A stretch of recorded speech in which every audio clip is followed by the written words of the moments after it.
Bienvenue dans le terminal imaginé. Vous arrivez dans un aéroport, passeport en main. Vous êtes fatigué du voyage, mais heureux d'être arrivé. Maintenant imaginez que ce sera votre dernier voyage. Qu'à partir de ce moment, vous n'en sortirez jamais plus. En 1988, Mehran Karimi Nasri, un homme iranien, débarque à l'aéroport Charles de Gaulle à Paris. Il n'a rien d'un terroriste, ni d'un clandestin. C'est un homme calme, discret. Mais un détail va bouleverser sa vie, il n'a plus de papier valide. Ses documents ont été perdus, volés, dérobés dans un train, selon ses dires. Il devait partir pour le Royaume-Uni avec un statut de réfugié, mais voilà, sans preuve de son identité, il devient prisonnier du système. Et là, un piège administratif s'ouvre. Un piège d'où il ne sortira qu'au bout de 18 ans. Le hall D de Roissy Charles de Gaulle devient son nouveau chez lui. Chaque jour, Nasri s'assied sur le même banc, entouré de son chariot rempli de sacs en plastique rouge.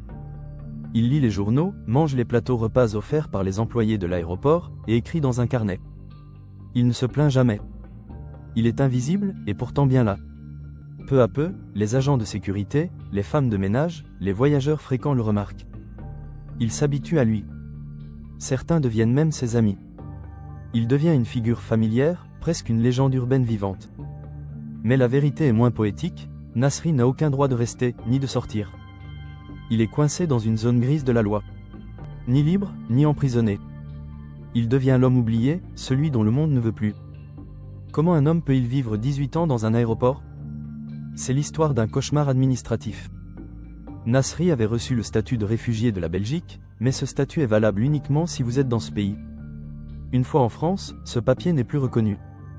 La France refuse de l'accepter. La Belgique refuse de le reprendre, à moins qu'il s'y rende en personne. Mais, il ne peut pas quitter l'aéroport sans document d'identité. Cercle vicieux. Légalement, il n'existe plus.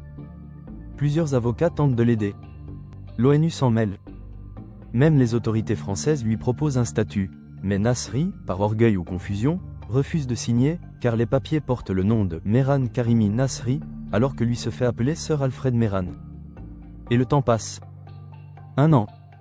Puis 5. Puis 10. Un jour, une journaliste britannique raconte son histoire. Le monde découvre alors cet homme étrange qui vit dans un terminal d'aéroport depuis des années. Des caméras débarquent. Des interviews. Des articles. Steven Spielberg entend parler de lui. Il s'inspire de sa vie pour créer le film The Terminal avec Tom Hanks dans le rôle principal. Mais Nasri n'en profite pas. Il ne touche aucun argent du film. Il ne quitte toujours pas l'aéroport. Il continue d'écrire dans son carnet, où il raconte son passé, réel ou romancé. Certains pensent qu'il a perdu la tête, d'autres qu'il s'est habitué à cette vie étrange, comme un moine moderne dans un temple de béton et de néon.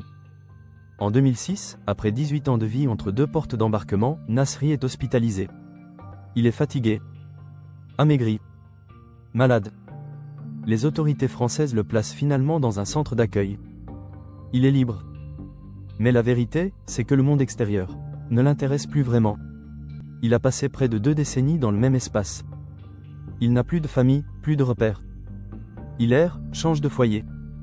Et puis un jour, il revient à Roissy. Pas pour y vivre, mais pour s'y sentir chez lui.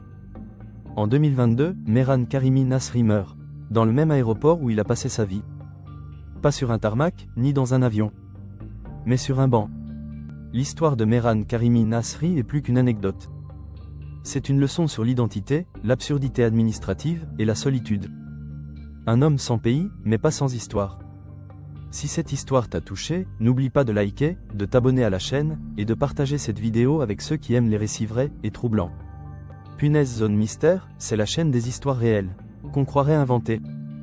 Avion à très bientôt pour un nouveau voyage dans les coulisses de l'étrange. Et surtout, reste curieux.